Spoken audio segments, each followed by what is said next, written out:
Nadab son of Jeroboam became king of Israel in the 2nd year of Asa king of Judah, and he reigned over Israel 2 years. He did evil in the eyes of the Lord, following the ways of his father and committing the same sin his father had caused Israel to commit. Baasha, son of Ahijah from the tribe of Issachar, plotted against him, and he struck him down at Gibbethon, a Philistine town, while Nadab and all Israel were besieging it. Baasha killed Nadab in the 3rd year of Asa king of Judah, and succeeded him as king. As soon as he began to reign, he killed Jeroboam's whole family. He did not leave Jeroboam anyone that breathed, but destroyed them all, according to the word of the Lord given through his servant Ahijah the Shilonite. This happened because of the sins Jeroboam had committed and had caused Israel to commit, and because he aroused the anger of the Lord, the God of Israel. As for the other events of Nadab's reign, and all he did, are they not written in the book of the annals of the kings of Israel? There was war between Asa and Baasha, king of Israel, throughout their reigns.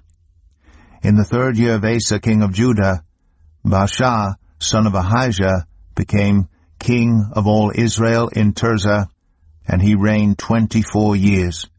He did evil in the eyes of the Lord, following the ways of Jeroboam, and committing the same sin Jeroboam had caused Israel to commit. 1 Kings 16.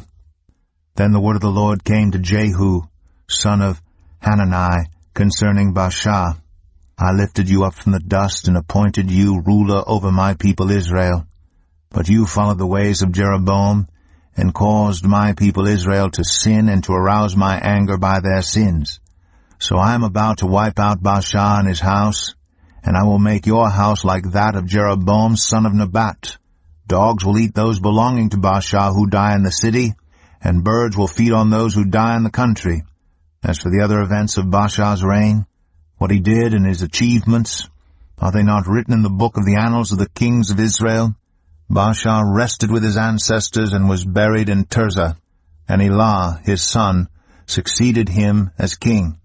Moreover, the word of the Lord came through the prophet Jehu, son of Hanani, to Baasha and his house, because of all the evil he had done in the eyes of the Lord, arousing his anger by the things he did, becoming like the house of Jeroboam, and also because he destroyed it.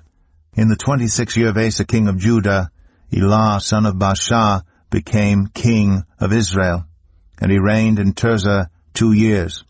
Zimri, one of his officials who had command of half his chariots, plotted against him. Elah was in Tirzah at the time, getting drunk in the home of Arzah, the palace administrator at Tirzah.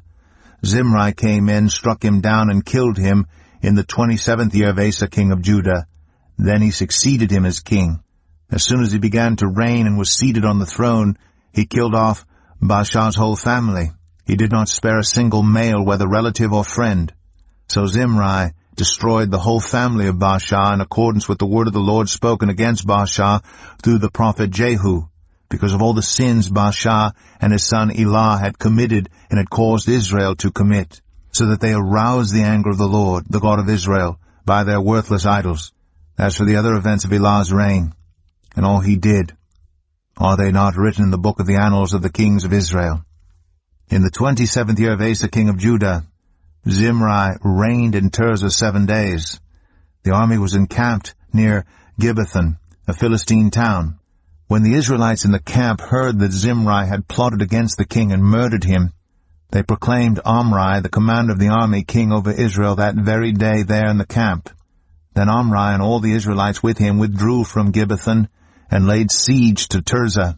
When Zimri saw that the city was taken, he went into the citadel of the royal palace and set the palace on fire around him.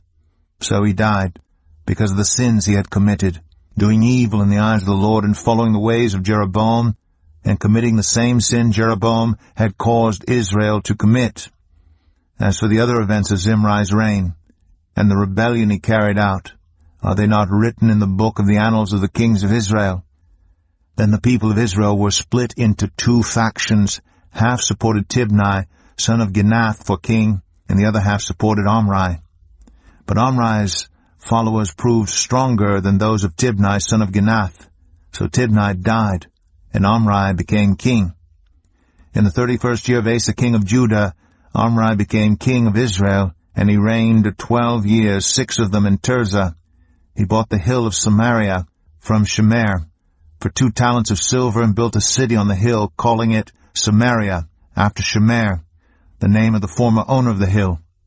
But Omri did evil in the eyes of the Lord, and sinned more than all those before him. He followed completely the ways of Jeroboam son of Nebat, committing the same sin Jeroboam had caused Israel to commit, so that they aroused the anger of the Lord, the God of Israel, by their worthless idols. As for the other events of Omri's reign, what he did, and the things he achieved, are they not written in the book of the annals of the kings of Israel? Omri rested with his ancestors, and was buried in Samaria, and Ahab his son succeeded him as king. In the 38th year of Asa king of Judah, Ahab son of Omri became king of Israel, and he reigned in Samaria over Israel 22 years. Ahab son of Omri did more evil in the eyes of the Lord than any of those before him. He not only considered it trivial to commit the sins of Jeroboam son of Nebat, but he also married Jezebel, daughter of Ethbaal, king of the Sidonians, and began to serve Baal and worship him. He set up an altar for Baal in the temple of Baal that he built in Samaria. Ahab also made an Asherah pole, and did more to arouse the anger of the Lord, the God of Israel, than did all the kings of Israel before him. In Ahab's time, Hiel of Bethel rebuilt Jericho. He laid its foundations at the cost of his firstborn son Abiram, and he set up its gates at the cost of his youngest son Segub, in accordance with the word of the Lord spoken by Joshua son of Nun. 2 Chronicles 17. Jehoshaphat his son succeeded him as king, and strengthened himself against Israel. He stationed troops in all the fortified cities of Judah, and put garrisons in Judah, and in the towns of Ephraim that his father Asa had captured. The Lord was with Jehoshaphat, because he followed the ways of his father David before him. He did not consult the Baals, but sought the God of his father, and followed his commands rather than the practices of Israel. The Lord established the kingdom under his control, and all Judah brought gifts to Jehoshaphat, so that he had great wealth and honor. His heart was devoted to the ways of the Lord. Furthermore, he removed the high places and the Asherah poles from Judah. In the 3rd year of his reign, he sent his officials Ben-Hail, Obadiah, Zechariah, Nethanel, and Micaiah to teach in the towns of Judah. With them were certain Levites, Shemaiah, Nethaniah, Zebadiah, Asahel, Shemiramoth, Jehonathan, Adonijah, Tobijah, and Tob-Adonijah, and the priests Elishama and Jehoram. They taught throughout Judah, taking with them the book of the law of the Lord. They went around to all the towns of Judah and taught the people. The fear of the Lord fell on all the kingdoms of the lands surrounding Judah, so that they did not go to war against Jehoshaphat. Some Philistines brought Jehoshaphat gifts and silver as tribute, and the Arabs brought him flocks, 7,700 rams, and 7,700 goats. Jehoshaphat became more and more powerful.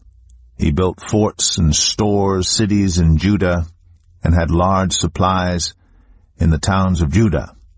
He also kept experienced fighting men in Jerusalem. Their enrollment by families was as follows. From Judah, commanders of units of 1,000, Adnah the commander, with 300,000 fighting men. Next, Jehohanan, the commander, with 280,000. Next, Amasiah, son of Zichri, who volunteered himself for the service of the Lord, with 200,000. From Benjamin, Eliada, a valiant soldier with 200,000 men armed with bows and shields. Next, Jehozabad, with 180,000 men armed for battle. These were the men who served the king, besides those he stationed in the fortified cities throughout Judah.